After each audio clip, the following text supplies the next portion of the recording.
juntarnos y servir al Señor principalmente. Gracias.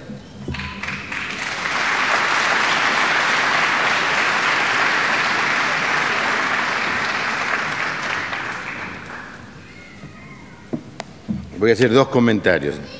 Con respecto al coro, yo he dirigido coros, los coros más grandes que hubo en el ambiente evangélico. Empecé con uno de 50, después 250, otro de 700, otro de 1000, otro de 1600 y terminé dirigiendo uno de 4000 cuando fracasé. Pero eso es otra historia. Pero uno disfruta realmente cuando canta en el coro, no tanto cuando dirige. Dirigir es muy complicado, la presión que hay, el programa. Yo le aseguro a cualquiera que por lo menos cante el arroz con leche que va a ser una experiencia gloriosa cantar en el coro. Especialmente a los jóvenes, que ven como el coro como es algo lejano o para la gente grande. Cantar en el coro es una de las mejores experiencias que uno puede tener. De hecho, en la ciudad de Buenos Aires hay un movimiento de coros increíble, increíble. Le pregunta a uno por qué, porque la gente une dos cosas en el coro. Puede expresar lo que siente, cantar la música que le gusta en un ambiente de amistad. Y cuanto más en la iglesia, que tenemos el propósito de compartir nuestra fe a través de la música. Con el tema de los hombres, el comentario es que yo sé que muchos hombres, o que los hombres nos caracterizamos por ser muy cabeza dura, obstinados, obtusos. Creemos que podemos vivir solos. Cuando nos invitan siempre tenemos una excusa para no ir, y lo que sucede muchas veces es que a través de los años uno encuentra hombres que viven sin ningún amigo, ¿no? Y cuando una persona no tiene amigos no habla mal de los demás, habla mal de él. Y en una iglesia es muy importante hacerse de un grupo de amigos, por eso insistimos en que forme parte de una célula. Pero una célula es otra cosa. El grupo de hombres no es nada, no se puede definir, todavía no lo han conseguido de hacerlo y yo ni siquiera lo voy a intentar, pero es un espacio donde los hombres, especialmente aquellos que están solos, puedan encontrarse y hacerse de amigos. Lo último que vamos a hacer ahora es ver un video. Permanentemente estamos insistiendo a los miembros de la iglesia que hagan cosas para afuera, que sirvan hacia afuera. Y un grupo de hermanos de la congregación sintió el deseo de ayudar al Hogar El Alba. Quiero explicar qué es el Hogar El Alba. El Hogar El Alba fue fundado por William Morris y lo hizo en el barrio de Palermo. No voy a hacer política, pero el presidente Perón, en su primera presidencia, le expropió el lugar al Hogar El Alba. Sarmiento dice que cuando se abre una escuela se cierra una cárcel. Acá sucedió exactamente lo contrario. Se cerró un hogar y se abrió el Instituto Agote, un lugar siniestro para los niños y jóvenes. Eso está en Palermo. Existe la pretensión de que algún día el gobierno le devuelva a la fundación propietaria del Hogar El Alba ese lugar. El hogar se tuvo que mudar a Longchamps y están haciendo una tarea maravillosa los hermanos, con mucho esfuerzo.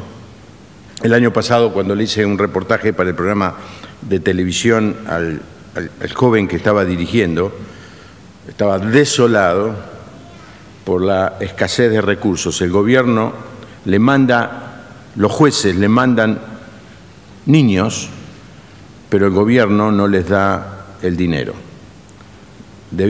Hacía 6 meses que el gobierno no le daba el dinero. Le pregunté, ¿cuánto es el dinero que te da el gobierno del presupuesto? El 40%. Imagínense, el 40% durante 6 meses seguidos funde a cualquiera.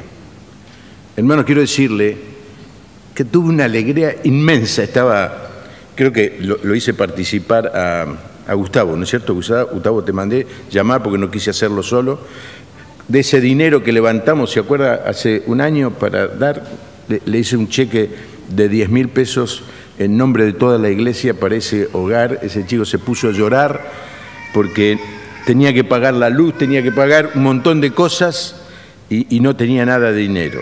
Así que en algún momento ha ido el grupo de adultos a ayudar, dirigido por Daniel Romero y Carlos, y el otro día Gustavo y un grupo de gente prepararon este video, es el último comercial que pasamos antes del sermón.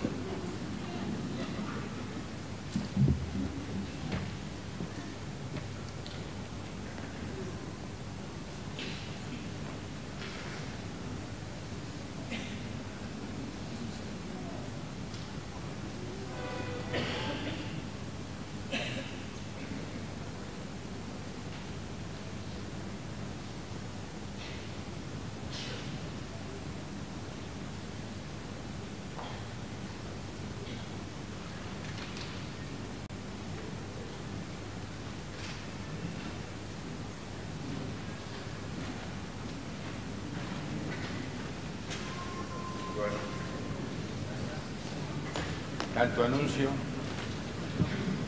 Ya está, no lo intentamos más. Quiere decir que yo no lo tengo que mirar.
Gracias, Señor, gracias. Tremendo lo que se pudo conseguir, ¿eh? Gracias a Dios. Bueno, estamos en una semana muy, muy especial. La verdad que todos hemos sido sorprendidos por la elección de el Papa esta semana, he tenido que responder a reportajes en español y en inglés. Imagínense, saliendo en una radio de Estados Unidos en directo en inglés, contando, porque se corrió la noticia por un artículo de Christianity Today que yo era amigo del cardenal Bergoglio. No puedo decir que soy amigo de él, pero es una persona que me concedió su atención y su afecto. De hecho, tengo dos cartas de él, una escrita a máquina y otra escrita a mano, manuscrita. Sorprendente la pequeñez de la firma del cardenal Bergoglio. Tenemos que orar, hermanos, para que nuestro hermano pueda levantar el nombre de Jesús y proclamar que el único Salvador, como lo hizo ayer, es el Señor Jesús. Él siempre que me veía, yo se lo conté algunas veces a ustedes, él siempre que terminaba una conversación me decía: pastor o Juan Pablo o hermano, rece por mí. Lo que recordaba siempre que me veía, él tendría unos 10, 12 años, cuando un incidente sucedió que ha pasado absolutamente al olvido en nuestras mentes, pero que no para los sacerdotes de la Iglesia Católica, que cuando estudian en el seminario aquí en Devoto lo recuerdan como una cosa que les avergüenza, me lo han dicho más de uno, pero el cardenal, cuando me veía, me decía: qué vergüenza, pastor, le quisimos quemar la carpa a su papá. La primera vez que me lo dijo, yo había pedido una entrevista que me concedió allí en su oficina para presentarle a un amigo mío que volvía de ser embajador en Bulgaria, el doctor Arturo Houghton, y quería conocerlo porque aparte había tenido una muy buena relación con el cardenal en Bulgaria, y me recibe con esto. Digo: ¿de dónde sabe este hombre? Esto es una historia muy antigua que nadie sabe, jamás la conté. Había un cura en Versalles, tremendo cura como constructor, pero su filosofía política dejaba mucho que desear. Se llamaba Julio Membiel, que fue a la carpa que puso mi papá para predicar el Evangelio, casualmente en la misma manzana donde yo vivo. La primera noche fueron y se convirtió esto en un concurso, los que cantaban adentro y los que cantaban afuera. Pero no pasó nada la primera noche. La segunda noche fue con dos muchachos, se bajaron del auto los muchachos, y ahora cada vez sé más del tema, porque los vecinos del barrio me lo están contando, y fueron y tiraron una bomba molotov a la carpa. No pasó gran cosa, pero mi hermano ayer me decía que la suegra de él estaba allí, y la madre, no sé cuántos de ustedes conocen al doctor Serpone, la madre del doctor Serpone de golpe descubrió que se le estaba quemando la pollera. Pero no pasó de allí y el incidente quedó absolutamente olvidado para nosotros. Fue un momento, una circunstancia, pero para el cardenal era una cosa que me lo repetía siempre. De hecho, la última vez que almorcé con él fue en la Iglesia Bautista del Centro para ver si podíamos trabajar juntos en el tema de Navidad de Jesús. Y me sacó otra vez el tema, y todos los otros pastores, Simitrán, Naida, Zaraco, me miraban y decían: ¿qué es eso de la carpa? Y le tuve que explicar a todos lo de la carpa famosa esta. Josefa, ¿vos estuviste allí? ¿Estabas ahí? Mira vos. ¿No te quemaron? No. ¿Y te acordás algo? Después me vas a contar. Sí. Sí. ¿Se apagó qué? ¿La Biblia? Ah, el fuego. Ah. Bruno, ¿vos estabas? No. Bueno, la verdad que estamos sorprendidos. Ahora, yo no sé si está presente aquí. Me dijeron que no. ¿Está? Un día yo dirigía una conferencia de la Sociedad Bíblica en el Salón Borges y iba a ser el orador el cardenal Bergoglio, Salvador de Lutri y otros religiosos más. Y yo, por supuesto, como era el que iba a presidir el acto, llegué temprano y viene el cardenal y me dice: Juan Pablo, dice, qué alegría que tengo que ustedes estén, la puerta abierta, esté cuidando bien a este muchacho que es miembro de nuestra iglesia y que el cardenal quiere como un ahijado. No sé si vino. Ahora que es famoso. ¿Está aquí? Es muy silencioso y es muy posible que no lo pueda hacer hablar ni yo ni nadie. Se llama Pablo Bertón. ¿Está Pablo Bertón acá? No, ahora que es famoso no viene más. Es un chico muy tímido y el cardenal iba a comer a la casa de Pablo, no sé si una vez por semana o una vez por mes. Quería mucho al padre, el pastor Norberto Bertón, y él estaba muy contento en ese momento, me expresó, porque había sido bien recibido. Así que desde ahora en adelante, Pablo Bertón es la persona a la que más tenemos que cuidar. Bueno, oremos por esta situación y por nuestro hermano como él nos pide. Vamos al mensaje en esta noche. Quiero hablar del perdón. Y tengo dos noticias, una buena y una mala. La noticia mala es que alguna vez otra persona o otras personas te van a herir y te van a lastimar. Y muchas veces la persona que te lastima y que te hiere no es alguien ajeno a vos, es alguien cercano a vos, lo que hace la herida más dura, más dolorosa. Y no solamente te sentís lastimado, también te sentís injustamente injuriado.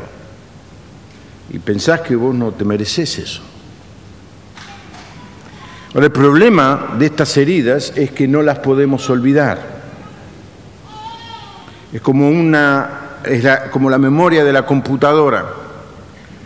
Está cargada de información y no encontramos el botón para borrar esa información.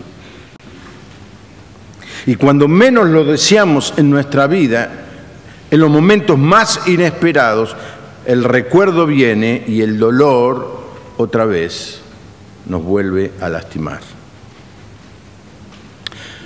Esa es la mala noticia, pero hay una buena noticia. La buena noticia es que Dios ha desarrollado un camino para que enfrentemos esas heridas y venzamos el dolor. Él lo inventó y se llama el perdón. Y nos invita a que aprendamos a perdonar como Él. Para el Señor Jesús las relaciones interpersonales son muy importantes. Y nada le entristece más al Señor ver a dos de sus hijos enemistados, distanciados. Porque Él una y otra vez nos enseñó que nos debemos perdonar los unos a los otros. Ahora, muchas veces las personas no entienden bien qué es perdonar. Voy a empezar diciendo lo que no es perdonar. El perdón no es olvido. No es olvidar lo que ocurrió. Porque el perdón es un acto de nuestra decisión y el olvido es un mecanismo de la mente que no podemos controlar. El perdón no significa que vos excusás o justificás un determinado comportamiento. No es aceptar lo que ocurrió con resignación, tampoco es negar el dolor, no es minimizar los hechos que ocurrieron. Creemos erradamente que el perdón debe conducirnos inexorablemente a la reconciliación con el que nos lastimó, con el agresor, y no siempre es así y no siempre es posible.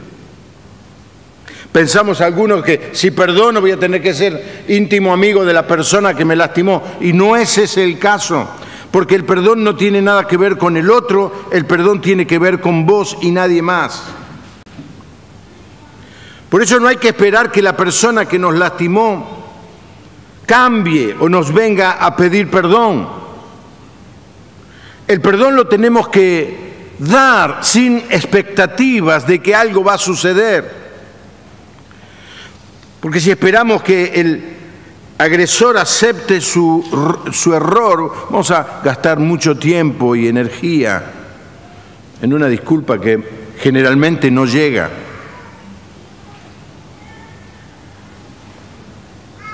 ¿Cuál es el problema por lo que queremos que nos pidan perdón? Es algo que tiene que ver con nuestro orgullo, el ego. Porque el ego quiere a toda costa lastimar y castigar a aquel que nos lastimó. Pensamos que no existe nada que nos pueda resarcir del dolor hasta que la persona esa haya sufrido lo mismo que yo sufrí. Y alimentamos por largos años esa sensación o ese pensamiento de venganza. Y aunque es verdad que la persona nos lastimó y sin ninguna razón, descubrimos con el paso del tiempo que la falta de perdón nos está matando a nosotros. Hay algunos mitos. Primer mito, no puedo perdonar porque no puedo olvidar. Es un mito. El perdón no tiene nada que ver con el olvido. El perdón es un acto de la voluntad. El olvido es un acto de la mente. Segundo mito, si perdono a alguien y no lo siento, me comporto como un falso. El perdón no tiene nada que ver con el sentimiento. Muchas veces no sentimos perdonar, pero igual debemos perdonar. Y casi por una razón de autoprotección, necesito perdonar porque quiero ser libre. Algunos piensan que algunas personas no merecen ser perdonadas. ¿Por qué lo voy a perdonar si no lo merece? Es que no tiene nada que ver con la otra persona, el perdón tiene que ver con vos. Si perdono, ¿voy a tener que confiar en esa persona? No. Es un mito. Es muy posible que tengas que perdonar y la relación no se establezca. Voy a decir de esto algo más adelante. Pensamos que si lo perdonamos le dejamos las manos libres para que lo haga otra vez. Y otra vez ponemos el tema del perdón en la otra persona y el perdón no tiene nada que ver con la otra persona, tiene que ver conmigo. Si renuncio a mi enojo, la persona va a quedar impune. Nunca nadie la va a castigar.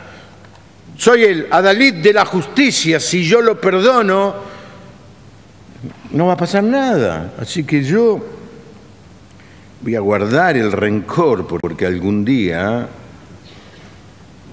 se me va a cruzar en el camino y yo voy a manejar un 1114. No puedo perdonar hasta que la persona no me haya pedido perdón. ¿Y qué si la persona murió? ¿Qué si la persona no te puede pedir perdón.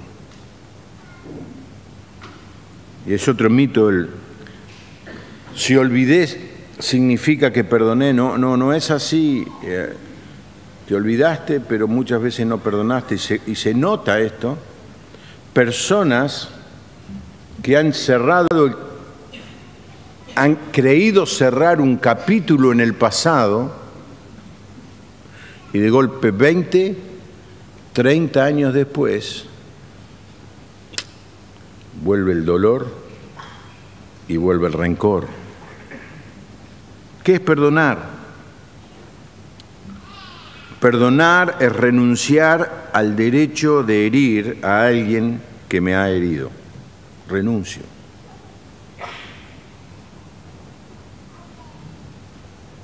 Es dejar libre, la palabra griega es liberar, dejar libre, soltar, romper las cadenas.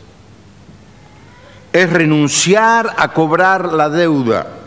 El perdón se relaciona muchas veces con el tema de la deuda. Fíjense que el Señor Jesús en el Padre Nuestro dice, perdona nuestras deudas, así como perdonamos a nuestros deudores. Me decía un muchacho esta mañana, dice, esta semana estuve loco corriendo a alguien al que le presté plata que no me la debe y me debe y es una deuda y estoy enojado. Eso es lo que queremos cobrar. Perdonar es liberar al deudor de tener que pagar. Y yo sé que mientras estoy hablando vienen a tu mente personas que te lastimaron, personas que te hirieron, personas que te hicieron mal, que vos tratás de meter en el fondo de tu recuerdo y de tu pensamiento, pero que surgen. Más de uno esta noche está diciendo, ¿para qué vine a esta reunión hoy?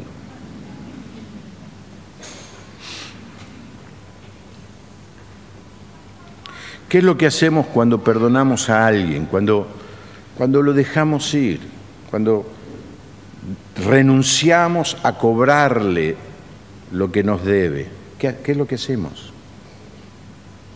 3 cosas quiero mencionarle. La primera cosa es que redescubrimos la humanidad de la persona que nos lastimó. Cuando la persona me lastima, yo me olvido que es un ser humano y lo limito y lo defino como lo que me hizo.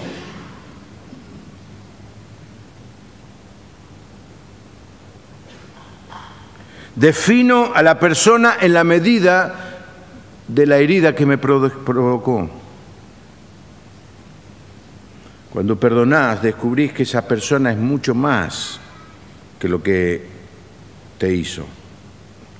Te das cuenta que es débil, frágil, un pecador, igual que vos. Por eso la Biblia utiliza una metáfora para hablar del perdón y es el lavamiento. Dice que la sangre de Cristo nos hace, ¿qué cosa? Nos limpia de todo pecado.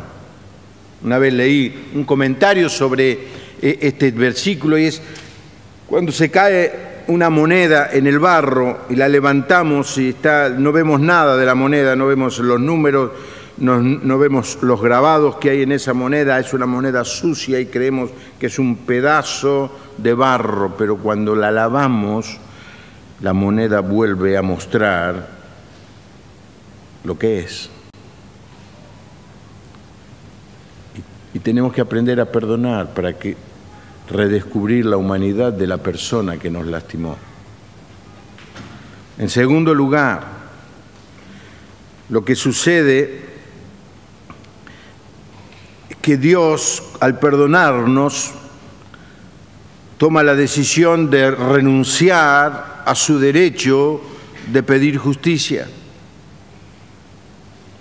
Dios tiene todos los derechos para castigarnos. El capítulo tremendo que leímos hoy, la segunda carta del apóstol Pedro, el capítulo 2, y leímos 2 capítulos porque el domingo pasado no leímos el capítulo 1 para no distanciarnos del ritmo de lectura de la mañana, leímos 2 capítulos y ahí vimos el recuerdo de que Dios castigó a Sodoma y Gomorra, perdonó o liberó a Lot y siguió, y Noé y el diluvio. Y Dios tiene derecho a pedirnos cuenta, pero por lo que Cristo hizo en la cruz, que hemos celebrado en la Cena del Señor, el Señor renuncia al derecho de pedir justicia. Por eso cantamos, ¡qué maravilla! Jesús me salvó, me perdonó, a su nombre, gloria. Y lo tercero que sucede cuando perdonamos es que modificamos nuestros sentimientos con relación a la persona que nos lastimó. Leía de una señora que había tenido un accidente y había quedado discapacitada. Al volver del hospital, su esposo simplemente la echó de la casa. Pasó el tiempo y el pastor le preguntó, ¿ya lo perdonaste? Y la mujer le dice, creo que sí. ¿Y cómo sabes que lo perdonaste? Porque me encuentro deseando lo mejor para esa persona. Te estás dando cuenta que estás en el proceso de perdonar cuando en vez de esperar lo peor para esa persona, empezás a pensar, bueno, que Dios la bendiga, que Dios la perdone, que Dios le dé una nueva oportunidad.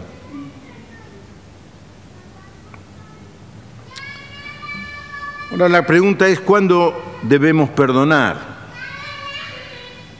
Mi respuesta es no muy rápido ni muy lento. No demasiado rápido. Me inquieta cuando una persona demasiado rápido perdona. Es como que está tratando de esconder una situación. Si perdonamos es porque esa persona nos hizo algo que nos duele.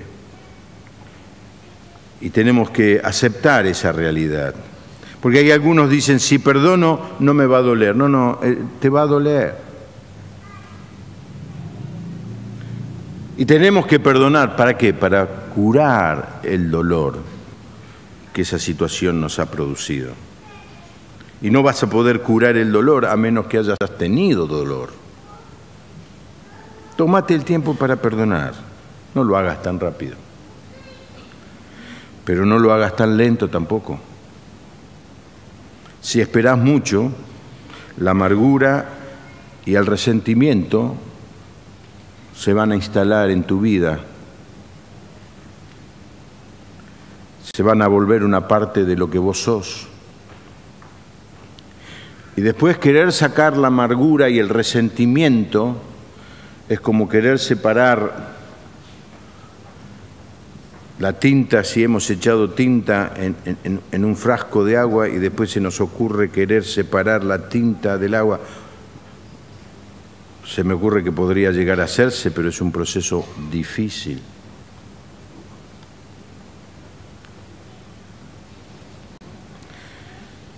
No tardes mucho. El rencor es un veneno.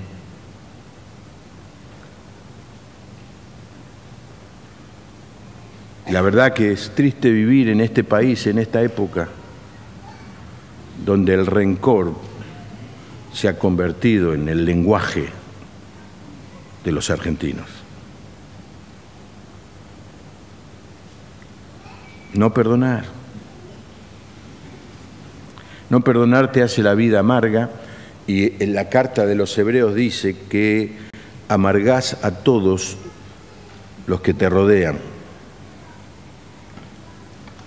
Y nadie quiere vivir, y es insoportable vivir con gente amargada. De hecho, el comentario que hice de los hombres que muchas veces viven solos, una de las características de una persona que no perdona, que guarda rencor, es que es una persona solitaria. ¿Por qué? Nadie lo soporta. De lo único que habla es del rencor, de la bronca. No necesariamente de lo que le pasó, capaz que sucedió hace 10, 20, 30 años, pero ese rencor se hizo parte de su personalidad, se hizo parte de su lenguaje, se hizo parte de su pensamiento, y todo lo que dice es amargo. Cuando una persona perdona, llena su boca de gratitud. El lenguaje de los cristianos es la alabanza. El lenguaje de los que no son cristianos es la queja. No esperes que la otra persona venga a decirte, bueno, lo siento, error.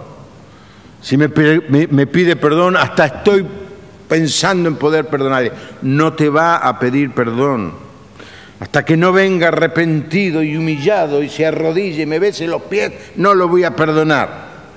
¿Sabes lo que estás haciendo? Le estás entregando tu tranquilidad, tu felicidad a esa persona. Él va a decidir si vos sos feliz y vas a vivir en paz. No le hagas semejante tontería. No le des a que te agredió o que te lastimó el derecho a manejar tu vida hoy. Tienes que perdonarle.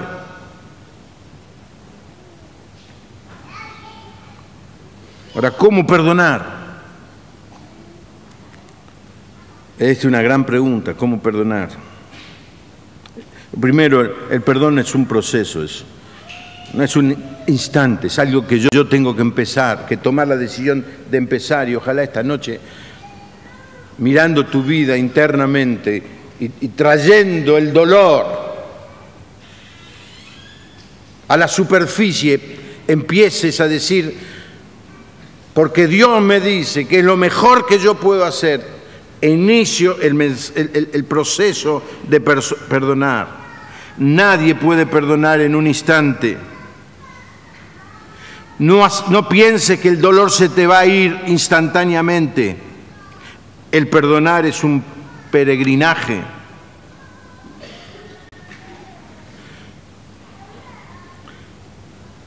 Yo creo en que lo que decimos tiene mucha importancia y mucho valor. Esto, lo que voy a decir, no es mágico, es el principio, es la expresión. Y no es que lo tengas que sentir, porque muchas veces no lo vas a sentir, pero empezá a proclamar, lo perdono. Levantate a la mañana y decís, Señor, no tengo ganas, quisiera matarlo.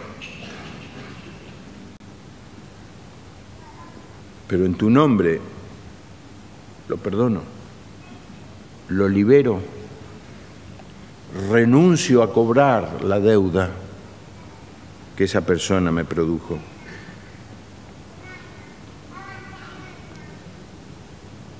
Si se te hace muy difícil perdonar, recordá lo que el Señor te perdonó a vos. Al terminar el capítulo 4 de Efesios, el apóstol inserta esta idea que debemos perdonarnos como Dios nos perdonó a nosotros en Cristo. No tengo que perdonar porque la persona me pide perdón, no, porque soy bueno, no. Lo perdono porque cuando miro mi vida y veo mi vida de fracasos, de miserias, de errores, de pecados de acción y de omisión,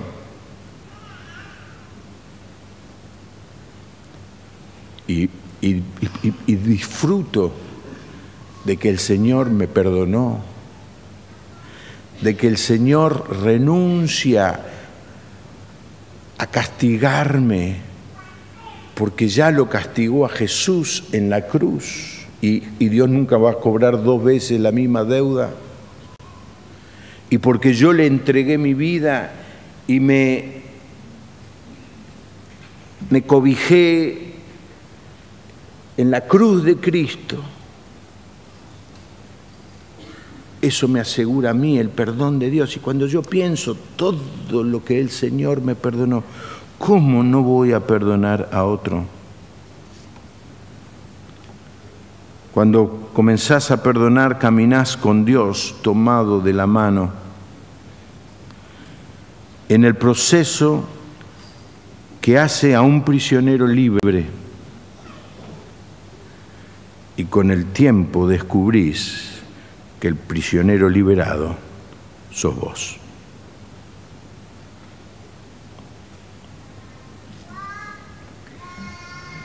Y antes de leer el pasaje central de este mensaje,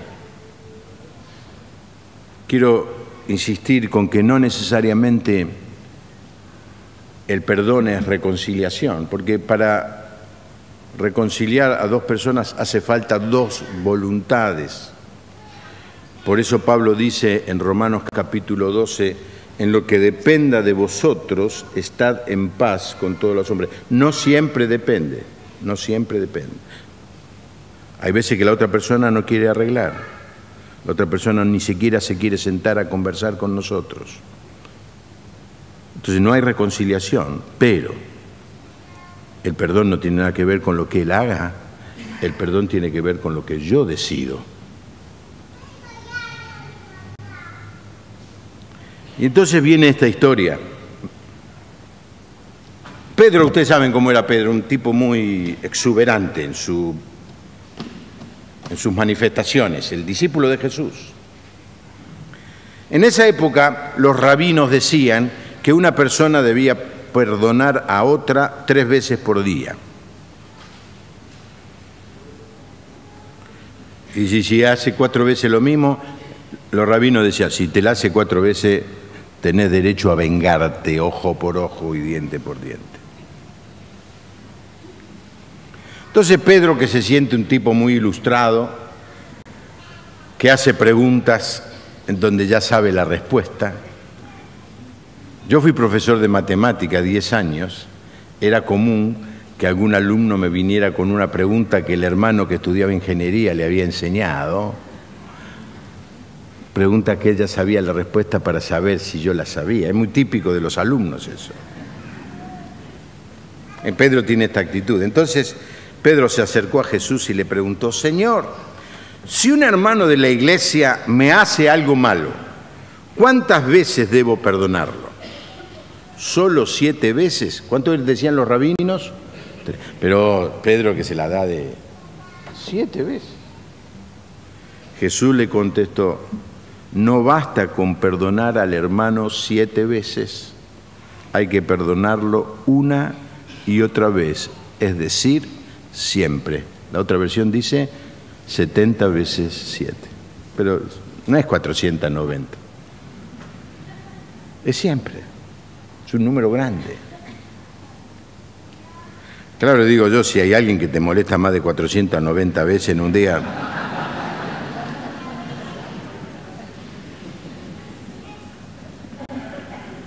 Pedro, pobre, salió chamuscado de la pregunta, ¿no?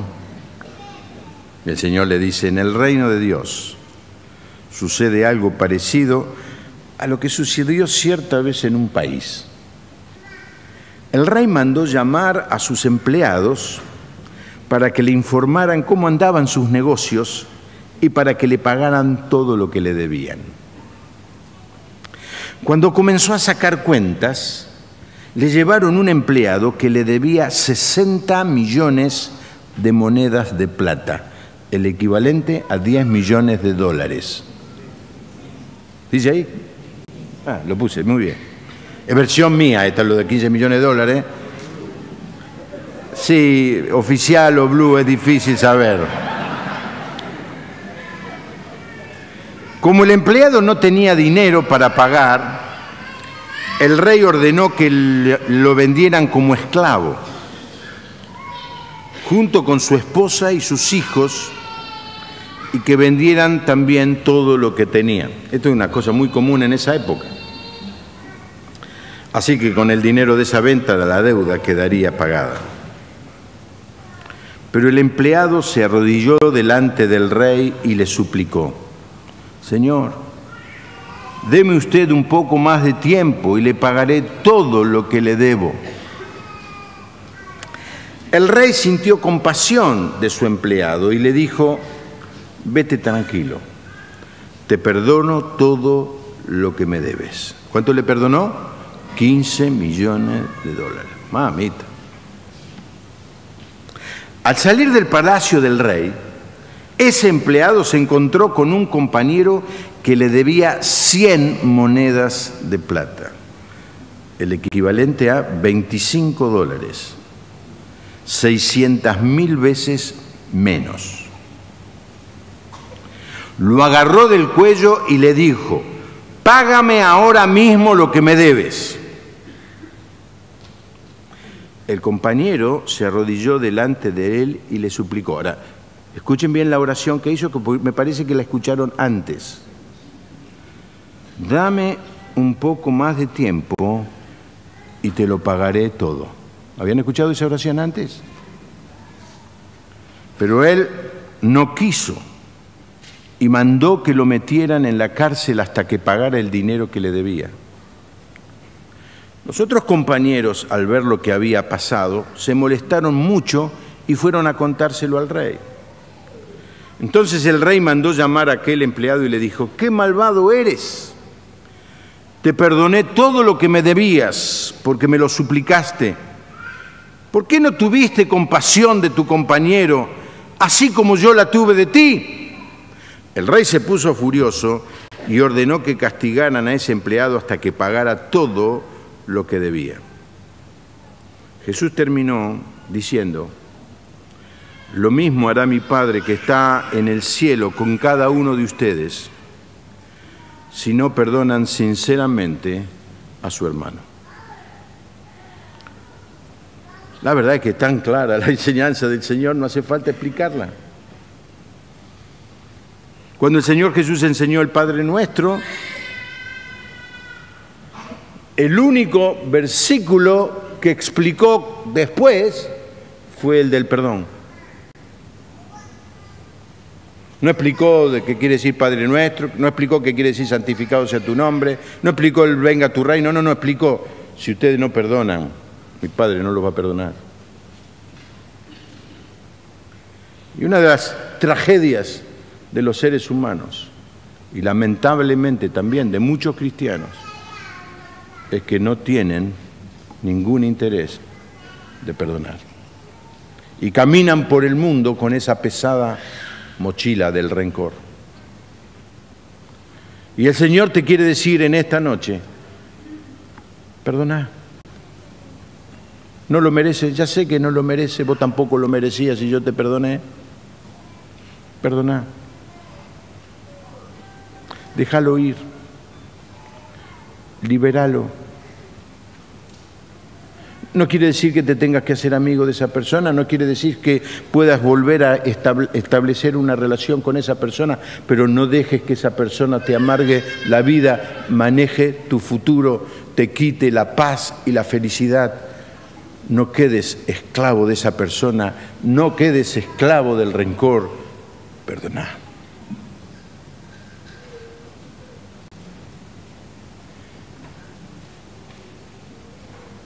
Y acá termina el sermón de esta noche.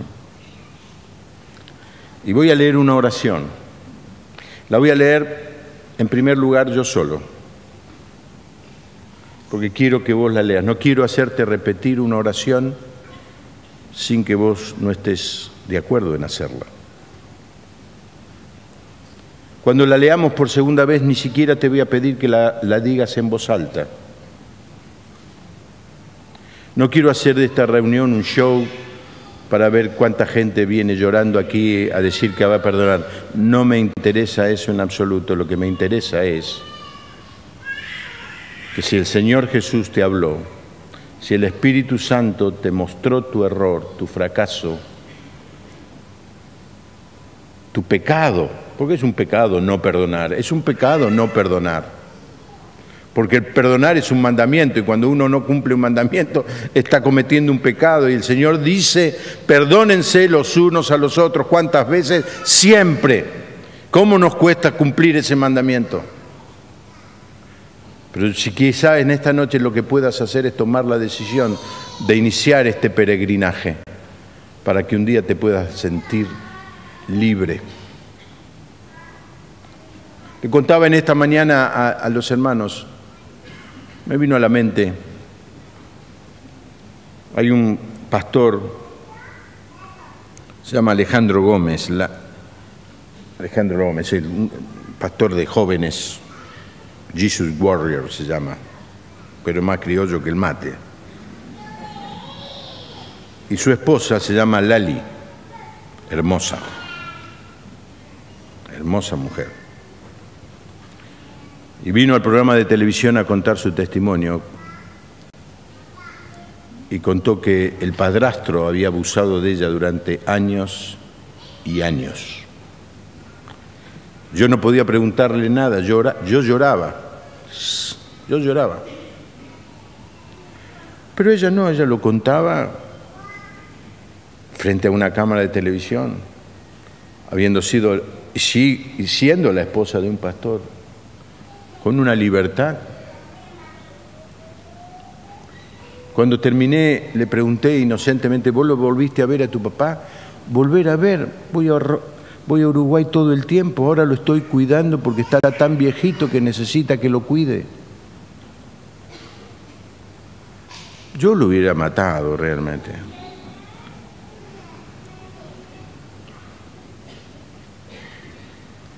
Pero ella eligió perdonar y es libre del rencor. Y la felicidad y la paz que tiene, en todo caso ya no depende de quien la lastimó, en todo caso depende de ella. Y yo sé que hay personas acá que han sido lastimadas, han sido heridas, han sido defraudadas y que les cuesta mucho perdonar. Tratan de olvidar, pero no se puede olvidar. Pero sí se puede perdonar, dejar atrás, liberar. Renuncio a cobrarte esta deuda. Renuncio. ¿No lo merece? No. Pero Dios no quiere que siga viviendo una vida enferma y amargada. Dios me llamó para vivir una vida en abundancia, lleno de felicidad. Renuncio. Así que voy a leer esta oración, va a salir en la pantalla y después voy a dar un minuto para que vos reflexiones y digas, sí, la voy a hacer esta oración, ¿sí? Quiero empezar a perdonar. En el nombre del Señor Jesús lo voy a hacer. Si no sos cristiano, si no tenés a Jesucristo en tu corazón, es un buen momento para disfrutar y aprovecharte de que Dios quiere perdonarte. El Papa dijo hoy una frase magistral, Dios no se cansa de perdonar, es que nosotros nos cansamos a veces de pedir perdón. Y frente al Señor en esta noche, vos podés decirle, Padre, creo que Jesucristo murió por mí en la cruz. Me aprovecho de que Él ya pagó mi deuda. No quiero pagarla yo, quiero ser libre de esta deuda. Padre, recibo a Jesucristo como mi Salvador. Cualquiera sea tu situación, pensá en hacer esta oración. Bendito Hijo de Dios, tomo una ley, como una ley para mi vida, perdonar como Dios perdona. Ya que nos has dado ese mandato, danos también el poder para cumplirlo. vos que tenés el amor suficiente como para perdonarme,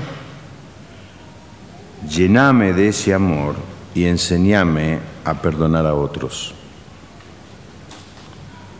Ya que me diste la primera bendición de disfrutar el gozo de ser perdonado, dame la segunda bendición de disfrutar del gozo de perdonar a otros como vos me perdonaste. Lléname con la fe en el poder de tu amor en mí, para hacerme parecido al Señor.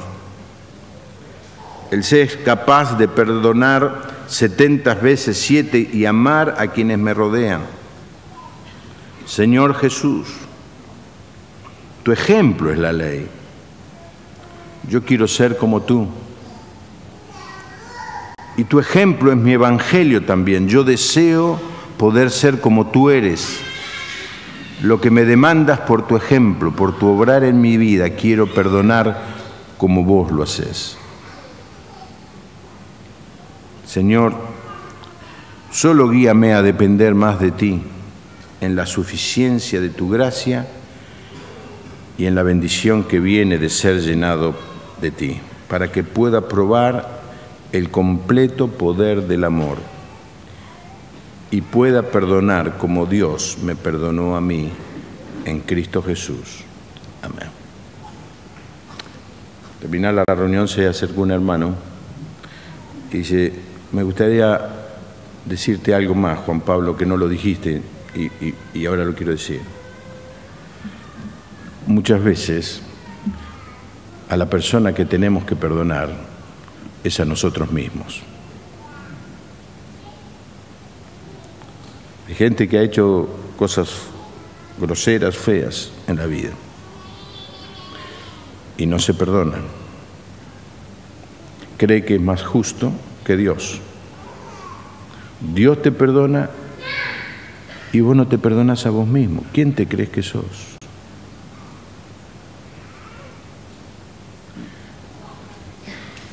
Y me dijo también, hay gente que no lo perdona a Dios. Dios, ¿qué hizo Dios para que no lo perdone? Hay gente que por alguna cuestión que vive en la vida, porque oró a Dios y Dios no le contestó el pedido, está enojado con Dios. Quizás sea un buen momento para que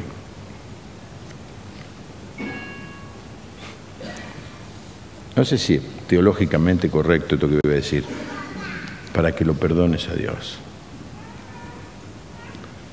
lo liberes, te liberes a vos mismo, liberes al que te ofendió, para salir de esa puerta hoy, iniciando el proceso que te va a llevar a la felicidad y a la paz interior. Amén. Así que yo le voy a pedir a Leandro y también a Esteban, después vamos a cantar un himno, a Leandro que pone la oración y simplemente anda cambiando en la medida de que vos lo hagas una lectura. Yo ni siquiera la quiero leer, quiero que usted la lea.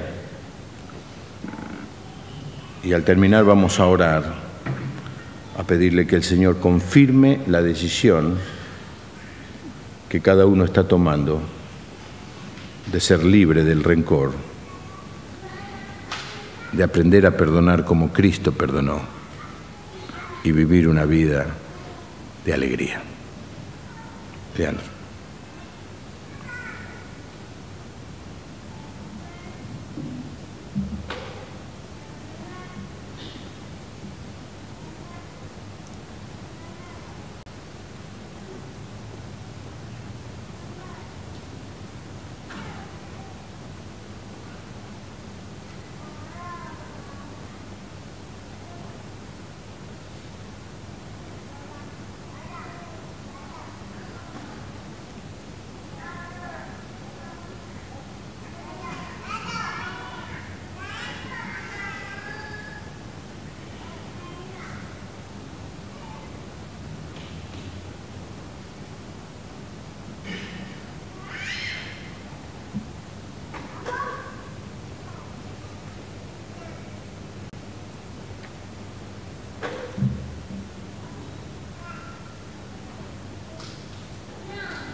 Inclinamos nuestro rostro. Confirma, Señor, te pedimos, el deseo de mi hermano, de mi hermana que está aquí en esta noche, de cerrar este capítulo de rencor, iniciar el proceso del perdón que lo va a llevar a ser más parecido al Señor Jesús y que lo va a llevar a vivir una vida de libertad. Señor, de la historia que nos contaste es sorprendente que el único que quedó preso, esclavo, fue el que no perdonó. Y esto es lo que sucede cada vez que nos obstinamos en vengarnos y no renunciamos. Señor, te pido que mi hermano y mi hermana que escuchó tu palabra en esta noche pueda tomar la decisión, cualquiera haya sido la ofensa, cualquiera haya sido la persona que la lastimó o lo lastimó, pueda parecerse a Dios, hacer como tú en esta noche y decir, tomo la decisión de perdonar, de liberar a quien me lastimó. Señor, queremos que tú nos toques con tu presencia. Lo estás haciendo en esta hora, en este momento. Estás tocando la vida de muchos que han escuchado este mensaje, Señor. No es palabra de hombre, no es mi palabra. Lo que puede cambiar la vida de alguien es el poder de tu Santo Espíritu. Señor, gracias porque viniste esta noche aquí para tocar cada una de nuestras vidas. Bendice a cada uno de mis hermanos en este proceso de perdonar. En el nombre del Señor Jesús. Amén. Una carga me oprimía. Cuando estamos con rencor es una pesada carga.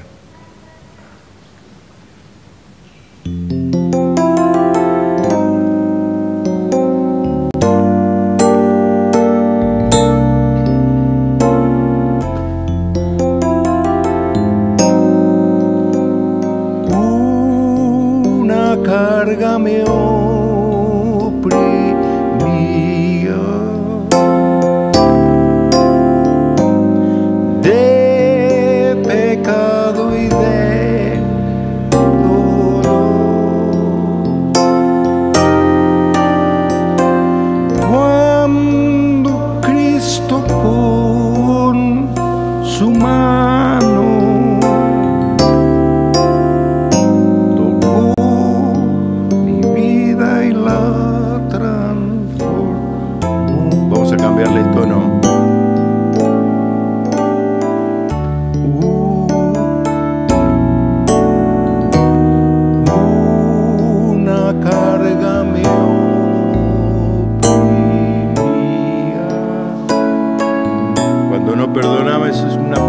carga de pecado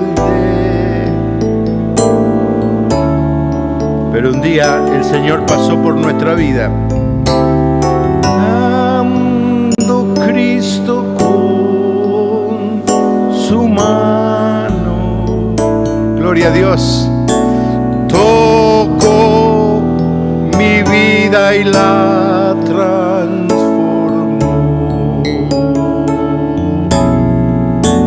me ha tocado, sí, me ha tocado, y ahora sé que el Salvador, aleluya, sana, salva y viene por mí. ha tocado Jesucristo el Señor.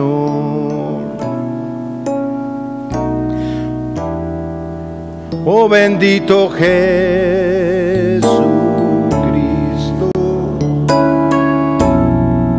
Eso es lo que necesitamos. Úngeme de tu poder para perdonar, Señor.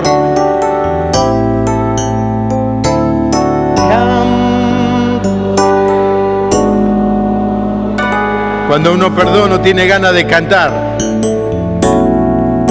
Mis alabanzas llenan mi... Nos ponemos de pie y cantamos. A ver cómo sale este coro. Me ha tocado, sí, me ha tocado. Y ahora sé que el Salvador, ¿qué hace? Sana mi vida, Señor. Salva, gracias por salvarme. Y viene por mí. Me ha tocado Jesucristo el Señor. Amén. Dale un buen saludo al que tiene al lado tuyo y decirle: Señor, me ha tocado en esta noche. Gracias.